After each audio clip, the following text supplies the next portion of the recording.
بلوچستان کے دارال حکومت کوئٹہ میں voice for Baloch missing persons کے کیمپ میں شہداء ڈے منایا گیا۔ بلوچ خواتین اور بچوں کی بڑی تعداد نے شہداء کی تصاویر پر پھول نچھاور کیے۔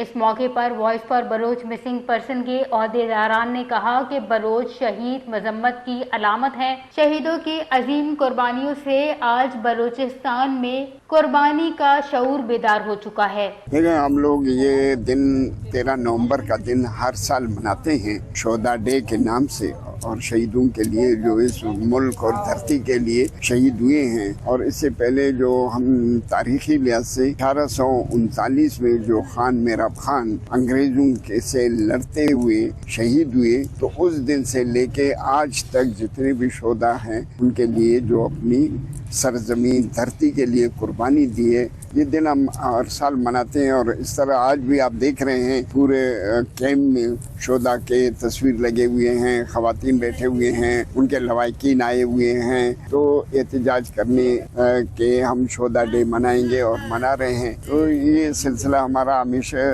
رہا ہے اور آئندہ بھی انشاءاللہ تعالی جاری رہے گا۔ جو ہمارا مطالبہ ہے ایسے کہ لاپتہ لوگوں کو لے جا کے عقوبت خانوں میں بند کرتا ہے۔ جی، 13 نومبر ہر سال منایا جاتا ہے۔ 13 نومبر ان تمام شہیدوں کے لیے ہے جو سرزمین بلوچستان کے لیے قربان ہوئے، اور وہ شہید جنہوں نے اپنی قربانی کی سرزمین کے لیے دی ہے، اس خاک کے لیے دی ہے۔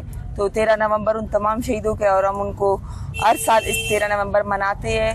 اپنی شہیدوں کی قربانیاں کو ہم لوگ نہیں بھولے، اور جو ہمارے لوگ جبری گمشدگی کا شکار ہوتے ہیں وہ اس لیے ہوتے ہیں کیونکہ وہ ایک سوچ رکھتے، ایک نظریہ رکھتے، اسی وجہ سے ان کو لاپتہ کیا جاتا ہے۔ اور یہاں پر بہت سے ایسے لوگ ہیں جو پہلے جبری گمشدگی کے نشانہ بنے اور ان کے بعد شہید ہوئے۔ ان کا مزید کہنا تھا کہ 13 نومبر 1839 کو انگریز حملے کے خلاف مذمت کرتے ہوئے بلوچ ریاست کے حاکم خان اور مہراب خان اپنے ساتھیوں سمیت شہید ہوئے تھے، اور تب سے ہی ہم یہ دن مناتے آ رہے ہیں۔ انہوں نے مطالبہ کیا ہے کہ بلوچ افراد کی جبری گمشدگیوں کا سلسلہ بند کیا جائے اور آئین پاکستان کے مطابق عدالتوں میں کیس چلا کر مجرموں کو قانون کے تحت سزائیں دی جائیں۔